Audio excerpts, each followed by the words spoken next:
So the big tax question is this: how do wealthy people keep their money working for them when selling their business, real estate, or other highly appreciated assets without paying hundreds of thousands to millions of dollars in tax? What if we, as business and real estate owners who have poured blood, sweat, and tears to growing our wealth, and who didn't hire expensive tax attorneys and CPAs to map out an exit strategy, knew their secrets? Instead of recreating the wheel, why can't we just model the way they deferred 30 to 50% in tax, paid off debt, funded their next business dream, and most importantly, leave a financial legacy to give to the causes we believe in most? What if their secrets weren't complicated at all, and you just need a guide who is a few steps ahead of you? That is the question, and this podcast will give you the answers. My name is Brett Swarts, and welcome to Capital Gains Tax Solutions.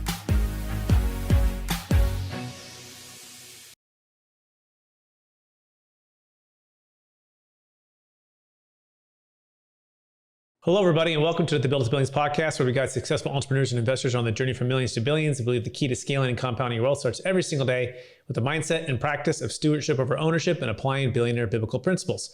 Our ultimate goal is to help you scale and compound your wealth in life so you can give more or all of it away to help MVPs. My name is Brett Swarts. Each and every episode, we're joined by some of the world's top entrepreneurs, millionaires or billionaires, where they share their insights, secrets, and wisdom with us so we can scale and make a bigger impact. I'm excited about our next guest. Out of the great state of North Carolina, and he's the founder of an Extraordinary Financial Advisors, XFA, a premier coaching and consulting firm for financial advisors who want to boost their growth and profitability.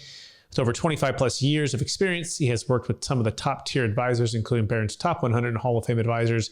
His team helps advisors streamline their practice for 10x growth and beyond, and so much more. Please welcome to the show with me, Mr. John Randall. John, how are we doing? Awesome to be here, Brett. Excellent. For our listeners getting to know you for the first time, would you give us just a little bit more about your story and your current focus? So I was one of these people. I was an advisor just like the people we work with.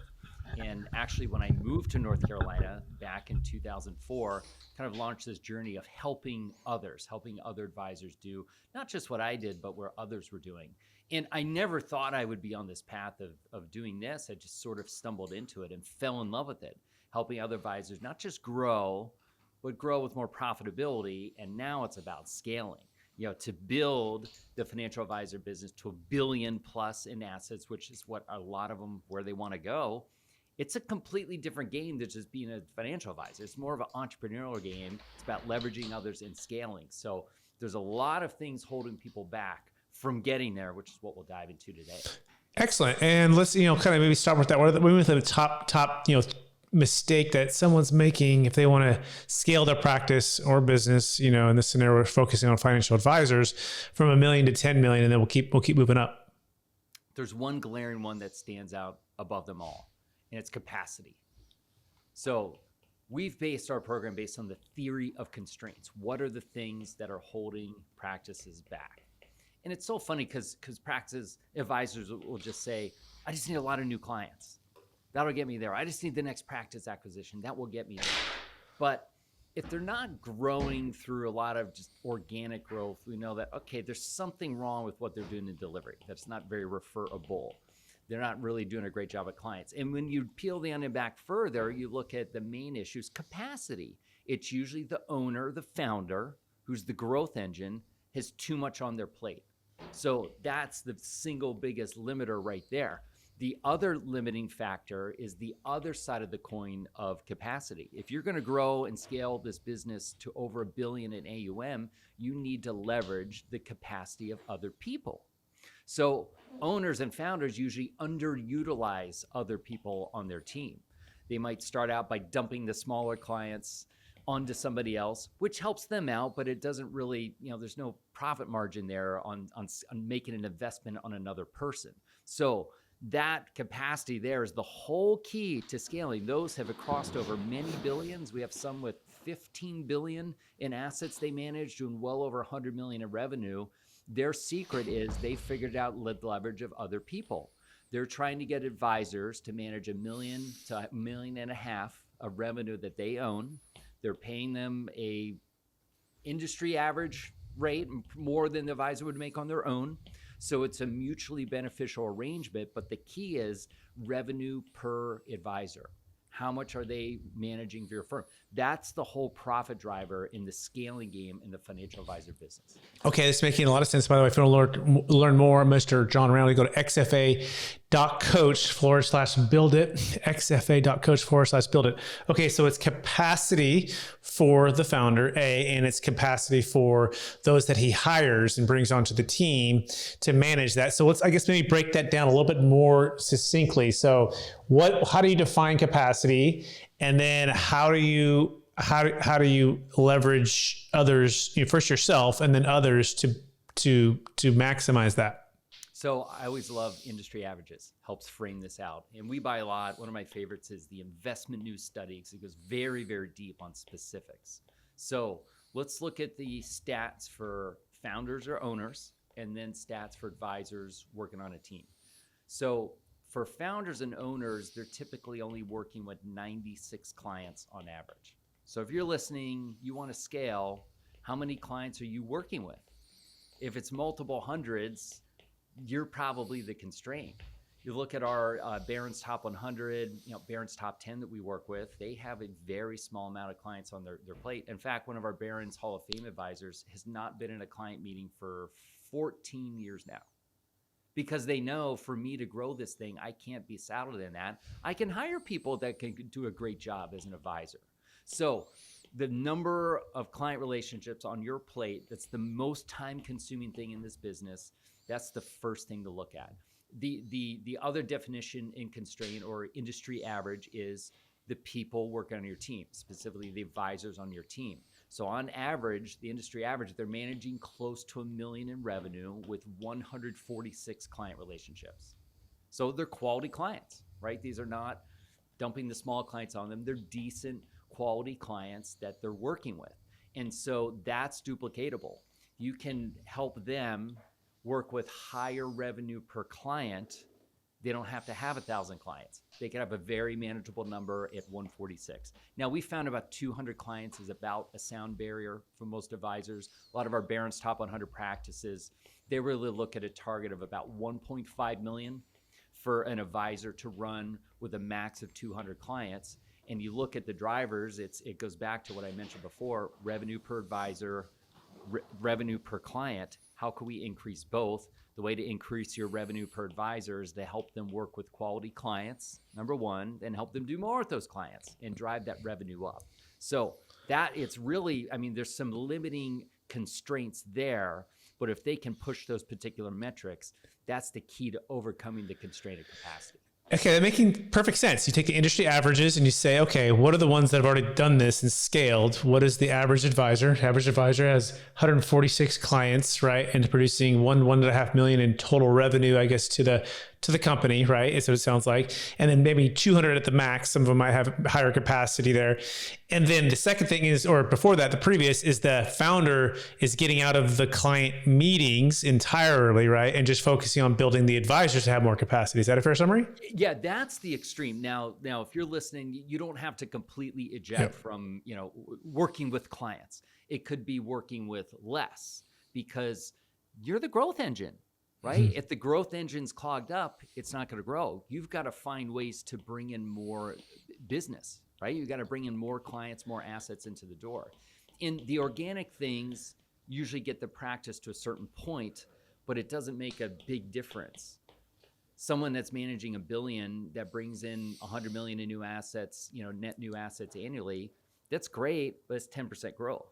If you want to grow by 25% growth, you might have to have maybe an acquisition in there on top of the organic growth to get you to your growth rates. And the bigger you get, looking at firms that manage 15 billion AUM, their organic growth just isn't enough. They need to be constantly on the front end. Then they need to build resources like new development department to constantly bring in a flood of advisors to acquire. Right? Thankfully, there's a lot going to be getting out and have been getting out, but it's a different game than just being an advisor working with one client at a time. It's a totally different game. Okay, it makes sense. And so maybe get a little more granular, right? So these advisors, when you say, look, you own this book of business, right? Is that A to Z? How much support do you get for them?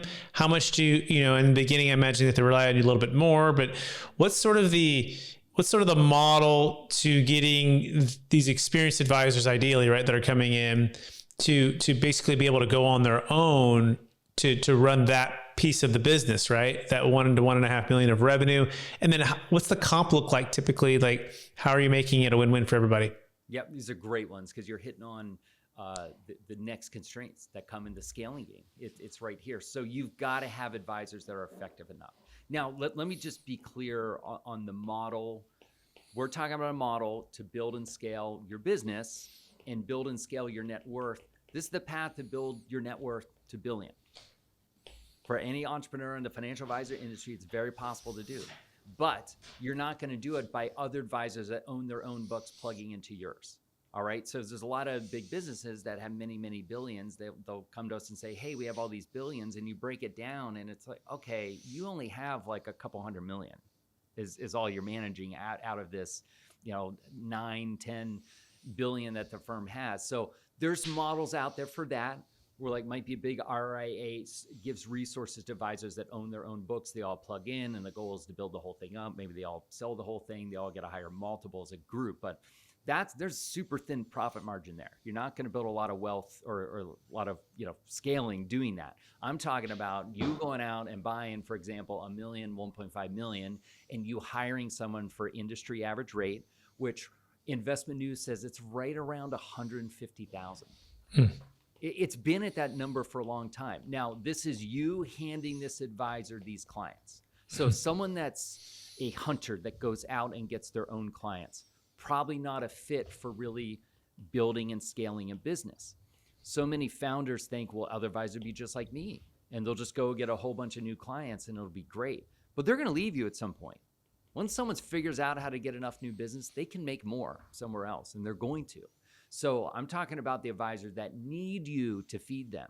They need you. They're not going anywhere. So you secure the business organically, inorganically. You leverage their time, right? You leverage their capacity to service those clients. They just had to be good enough to service a decent client, right? The industry average client now has about 1.6 million in assets under management. So can they be proficient to service that level of client? That's the whole key. So advisor effectiveness is really important. And a great way to develop advisor effectiveness is they need an easy playbook, right? They need it simplified for them. What do we do with clients? How do we keep it simple? So any of the products and pricing you use, you should just establish as a firm. So there's never any guessing. Probably more about what advice are they giving. And there's probably a small number of things that covers the most amount of clients, right? So it's kind of the reverse of Pareto's principle where it's probably about 20% of knowledge an advisor would need that would cover 80% of what they're doing. And so if you get a newer advisor, we've seen teams get advisors up and running in a year that are working with all $1 million clients because they have a simple playbook. It's simplified. Now, if some of those things come up that are more advanced, the advisor doesn't know about, hey, there's other people around. This might be where a founder stepped in. This might be where a senior advisor or a leader steps in to fill that knowledge gap there.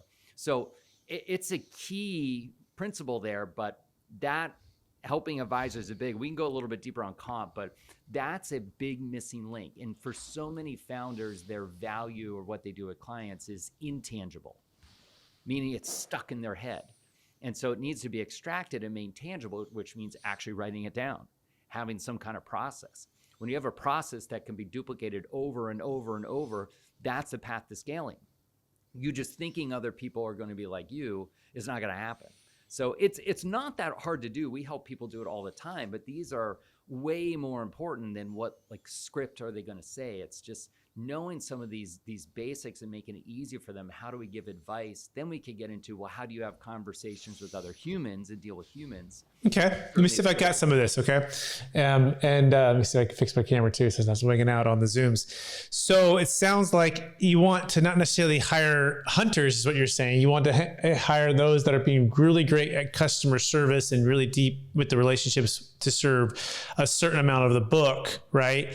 And so, but that also means that you need to be the founder or the group, the marketing, all the efforts is bringing enough leads and clients in, so they're not really closing per se. They're just servicing those that close. Is that a fair summary? It absolutely is. I'll give you a great example. Barron's top 10 advisor was actually my training manager when I started. And they went back and hired a lot of people that failed when I started. I mean, it was in New York where I saw this, my wife's from. I mean, it was like high 90% fail rate for advisors to make it. You cold called, you tried to build enough business to survive. Most people would self-select out, or they didn't do enough business, and they were shown the door. And so the ability to acquire new business is kind of a differentiator in a founder or an owner. So there were really good advisors that just weren't able to source enough business. And so they go work for a bank or do something else. And at first I was surprised. I asked this top 10 advisor, I said, gee, why are you going back to those people? They weren't really that great. They didn't make it. He said, well, they were actually really good advisors. They just didn't acquire enough clients. They had all the skills to really help people. They were actually awesome. That was just the one gap. I can give them clients. I have too many clients. I need people just like them. So it really switched the thinking that a farmer kind of advisor is actually ideal if you're going to grow and scale, because they're not going to leave, right? They're not going to leave. They need the firm. They need to be fed, and it's mutually beneficial. That's where you build a profit margin. Okay, so is it a personality type? Is it how do you know the farmer versus the hunter? Is it like, okay, there's certain disc profile? Like, do you have like pretty much an ideal, like this is the one you want to really look for, hits these parameters? You know, disc, it helps gauge people, right? It's an excellent assessment. The assessments don't have the whole story though. And so those that do this more and more often, they get better at finding, that's my kind of person. That's my kind of person. They've really got to be very client-centered. They have to love working with clients. They have to love talking with people. They just don't want to hunt and go get their own people. And surprisingly, to me, but that's the majority of advisors out there. Right. The majority of financial advisors in the industry just love working with clients. They just don't want to be in the rat race, the hustle of constantly bringing in new clients. Right. Okay, that's really good. By the way, everyone, John Randall, xfa.coach/build it, xfa.coach/build it. Okay, so we've talked about those two parts of the process here, and then we talked about the playbooks, right? What have you found the most effective way to create the playbooks? You know, the screen share, how much is absorbed? How much are they sitting with, you know, the senior and mentoring? You know, what's your go-to for helping people to get caught up and create the playbooks? One of the fastest ways we've seen people get trained and developed is by learning the preparation that goes into client interaction. What things are going to be recommended? What things are going to be covered in the meeting? When they get versed in those of what's going to be recommended, then they see it in action, right? Then they're shadowing a meeting, they're seeing it in action. It's the fastest path to learning. So both of those have been really helpful, and that's where we've seen one of our firms has people up and running in only 9 months. They get people from scratch. They could be straight out of college, off the street, doesn't matter. They learn what recommendations are going to be given to the client, and then they see it in action. They see someone who's senior advisor, someone who's proficient. They see them deliver it. So it kind of combos the knowledge and also seeing it in action. So to make a short analogy, swinging a golf club. If you read about swinging a golf club in a book, it would take you a lot longer to learn than just like watching somebody do it. When you watch someone do it, right, we have faster learning as a human. So you couple those together to accelerate learning. Now, it works best if the organization or the firm has their stuff together. They have tangible, this is what we do, this is what we recommend, they see it in action. Those are the people, they're the firms that develop their people. They develop their advisors way faster than anyone else. Okay, that makes sense. What's the next thing? I mean, the next secret that they come across, you're like, these are the companies that have scaled to the $1 billion under management.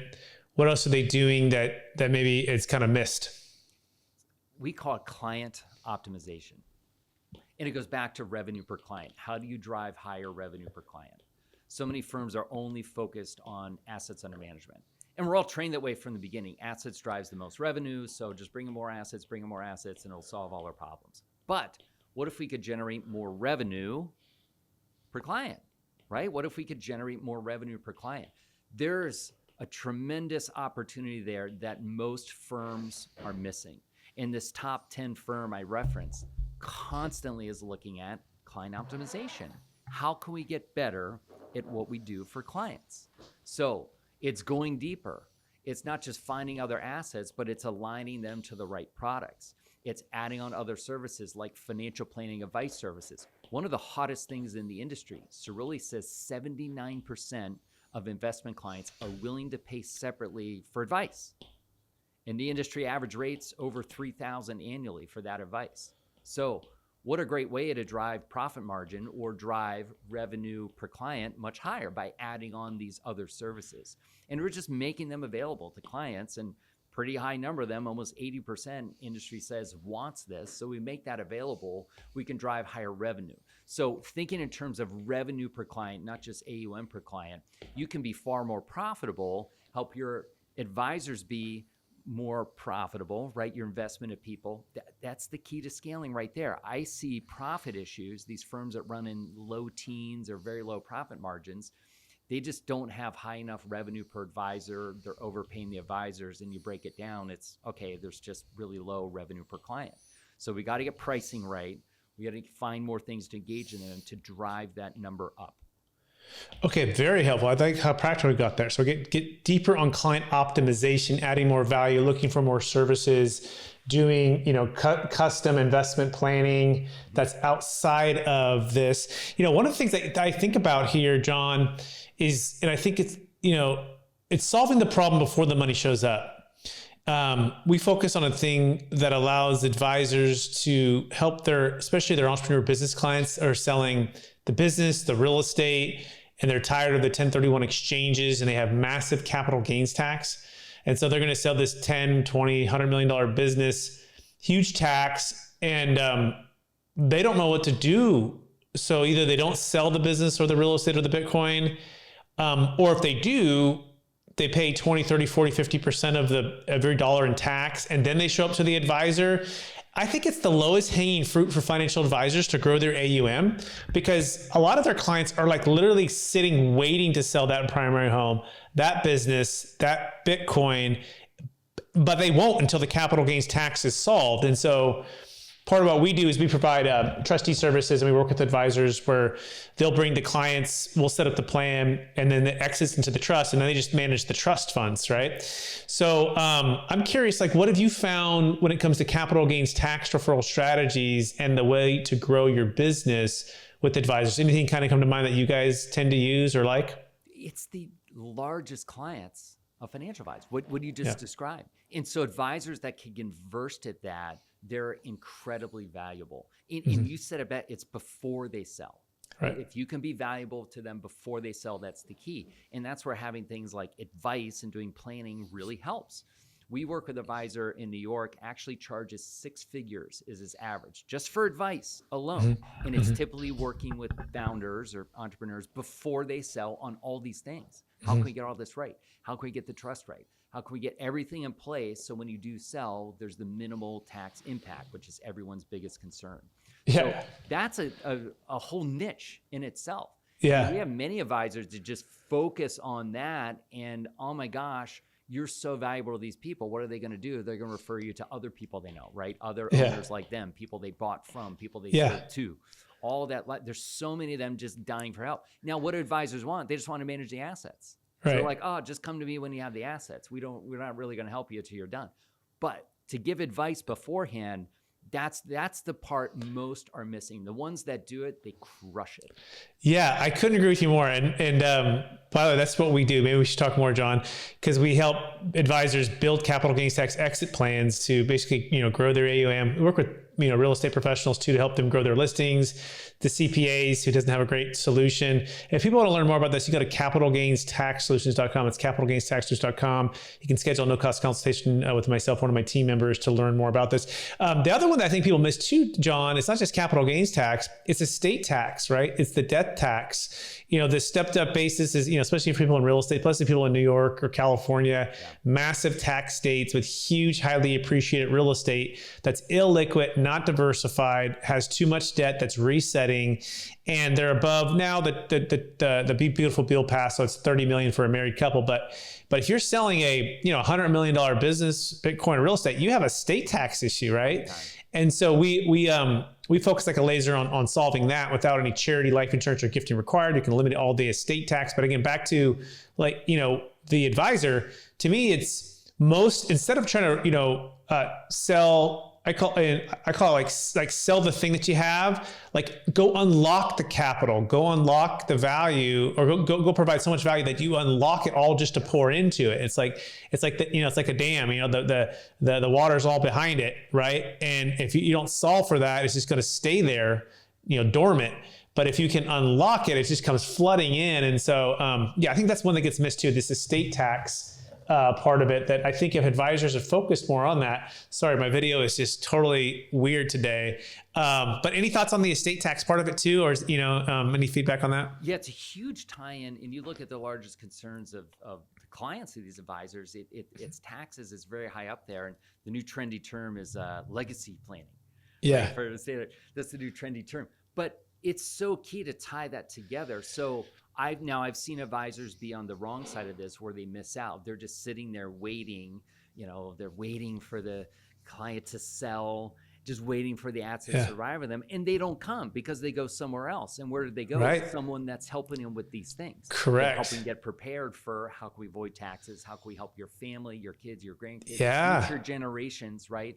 I mean, when you get into hundreds of millions, billions, that's life-changing for many, many generations, and you've got to protect it. We've got to do it right. And so many get that wrong. But if you're not giving advice in this space as an advisor, you're probably not going to get that level of assets. It's spot on. It's spot on. I couldn't agree with you more. I've been on both sides of this, where we're trying to encourage the advisor to come in, but on the other side where then they ended up, just not using the strategy because their advisor didn't know about it or wasn't sure about it, or their company was, not as out of the box. And I mean, it's just interesting to be on this side where I'm kind of in the middle. I'm like, hey, let's work with your advisor. Great. They're part of the team, but then sometimes they're like, they've been golfing with the person for, 10 or 15 years, or the college roommate or whatever. Right. And that, they're just waiting for it. And it's like, but he can still be the advisor, and he can have an extra 40%. Everybody wins. And most of the time it works out, and they say, great, we all win. But I just think it's such a fascinating world on these big exits, and the advisors managing it. I started my career at Wachovia Securities, and I worked for a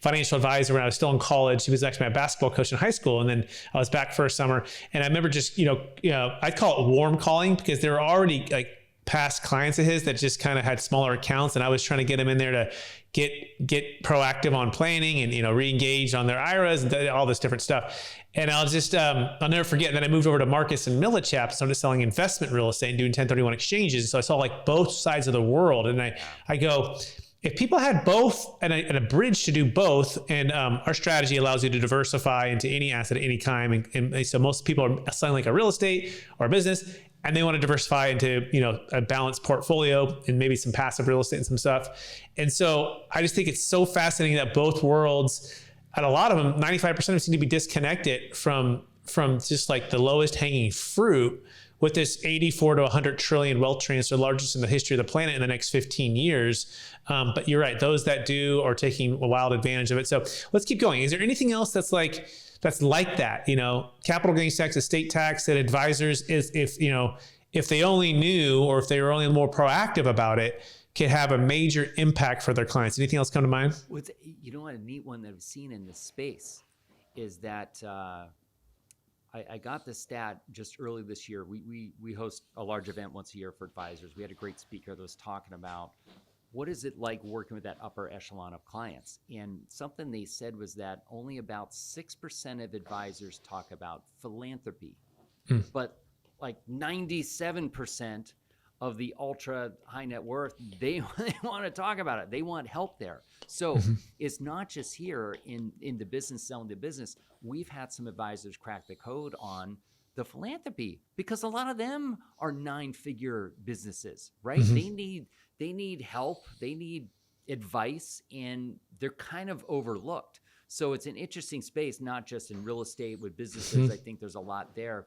I think there's a neat one in nonprofits. There's a lot of money there in significant ones that advisors aren't even looking at, but they're tied to these clients, right? A lot of these clients that are in this space we're talking about, they're probably involved in something.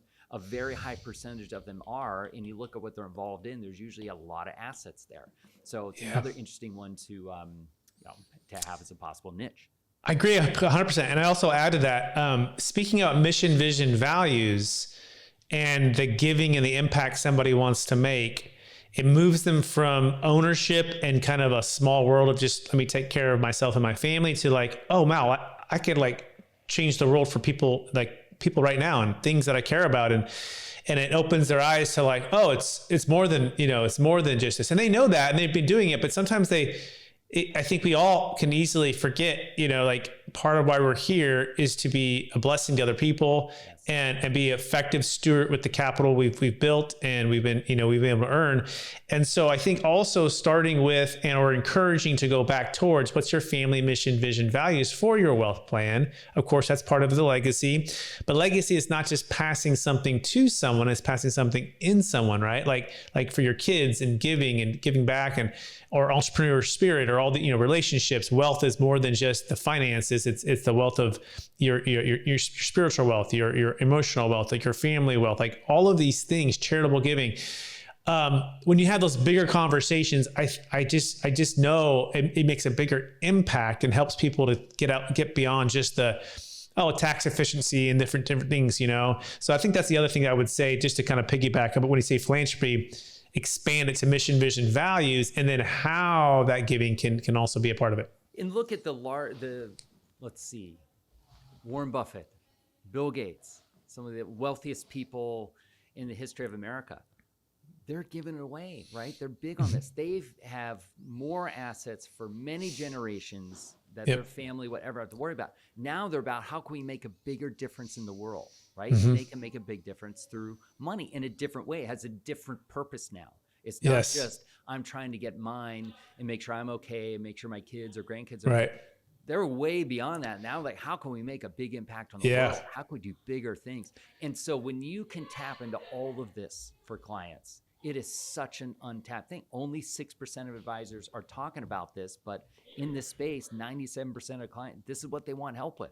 So if you bring this as part of the puzzle too, you connect not only the tax savings, the legacy planning, but now you got philanthropy in the mix here. And oh my gosh, massive, massive difference. This is awesome, John. Talk a little bit about now XFA.coach, like what you guys do and how. I mean, we've talked some of this stuff here, but give it like real practical step by step. Like if an advisor is listening to this and they're like, yeah, I want this, and like walk them through what it looks like to work with you guys and the services you provide. So if someone wants to grow and scale the financial advisor business, I just find so often they're usually working on the wrong things, which is why we built this whole thing on the theory of constraints. Something we do to help practice identify their constraints is we've developed a diagnostic tool called the Growth Guide.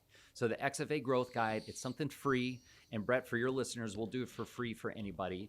And if they go to that website you mentioned, xfa.coach/build it, it's right there. You can click on it. It's a 3-minute assessment. We've got this thing so dialed in, and it gives you a few things. One, it'll identify your constraints, what you should be working on to unlock the next phase of next level of growth and scale in your practice. But it's also going to benchmark your business on these industry averages that I've been mentioning. It's also going to show you, here's the growth potential with what you already have that would drive more profits in your business. It's going to give you all those things. So we'll do it for free. It literally takes a few minutes, but that gives the roadmap, right? That gives our coaches the roadmap to see, okay, these are the constraints we need to work through in this order to unlock the next level of growth. Starting with something like I mentioned, like capacity. How can we be better at client optimization?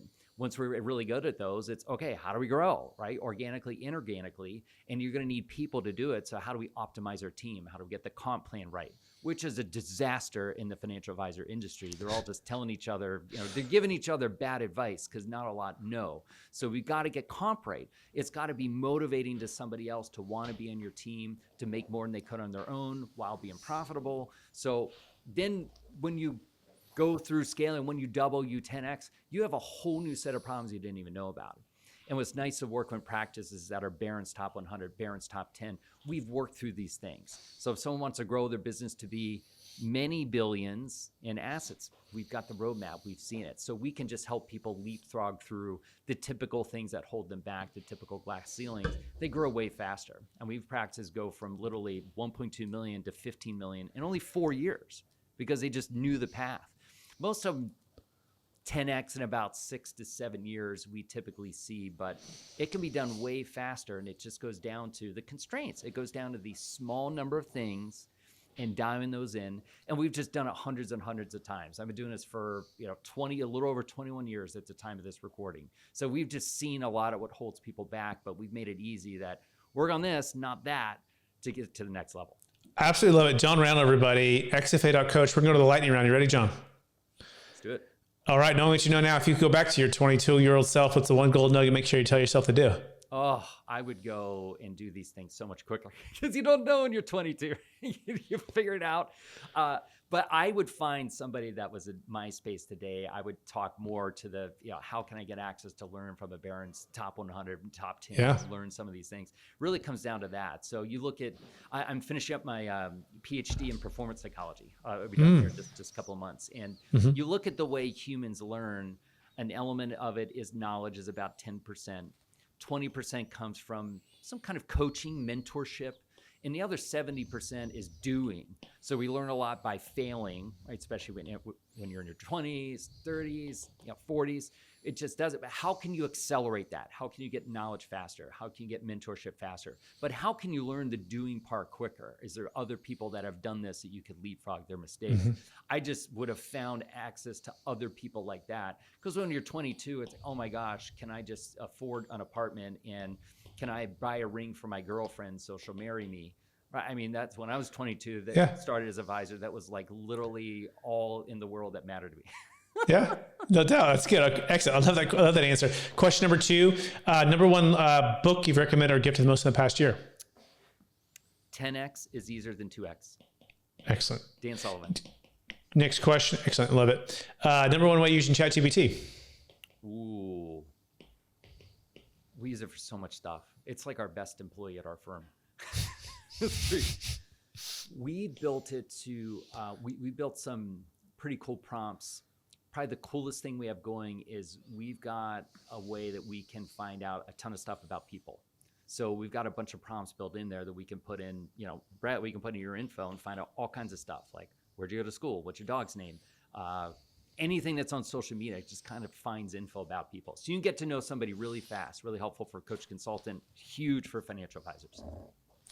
I love that. Cool. Excellent. Next question. Number 1 thing you're most curious about right now? It's this how we are as human beings. It's how, that's why I went down this path of performance psychology. We're so weird. We do weird stuff that holds us back. I just in the pursuit of how can we constantly be better humans and learning through this, but it's just, why are we the weird ways we are as humans? I'm most curious about that.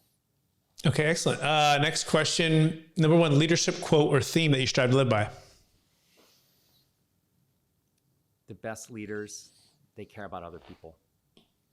It's not just about them, it's about the other people. So a lot of leaders, founders, they're trying to get what's theirs, but you can grow and scale through helping other people get theirs. So it's not about getting yours, it's about getting theirs, helping other people get what they want for themselves. Excellent. Helping other people get what they want, you get everything you want. And Zig Ziglar, right? Which kind of leads us to our last question. And it's kind of the essence of what we do here at Built to Billions, which is to practice stewardship over ownership. So what's the number 1 way that you help yourself to practice, stewardship over ownership, and what does that mean to you? It's about the people, right? It's about the people. It really is. Any business is about that. Life's about that, right? You look at stewardship in general, faith, tying that in, which I love that you do in this podcast. It's really about that. It's how we making a difference in the world. How are we helping other people? Because if you do that as a human, you do that in life, you do that in your business, it just goes back to the Zig Ziglar concept, right? You can really grow and scale and do a lot, and the rewards will come. But to me, it's all about people, and it's make a positive difference in the world. As long as we're all doing that, the world would be a great place, especially America. John Randall, absolutely. Great, really well said. Great way to wrap up the show. I want to thank you for being on the show, using your gifts and talents to help advisors make a huge impact as they, level up their service, level up their teams, scale to help more and more people in this massive wealth transfer, the largest in the history of the planet happening right now. Keep doing what you're doing. Yeah, we all need coaches, and especially financial advisors, to help people be great stewards with their wealth. With that being said, for our listeners who want to get in touch with you, would you mind one last time, what's the best place for them to connect with you? xfa.coach/buildit. You'll see Brett's pretty face on there. You can get that free growth guide that I mentioned. Only takes 3 minutes to fill out. You can click right on there and get it. Amazing. Thank you, John Randall. And thank you to all of our listeners as well for listening to another episode of the Build to Billions podcast, also streaming on Capital Gains Tax Solutions podcast and YouTube channel.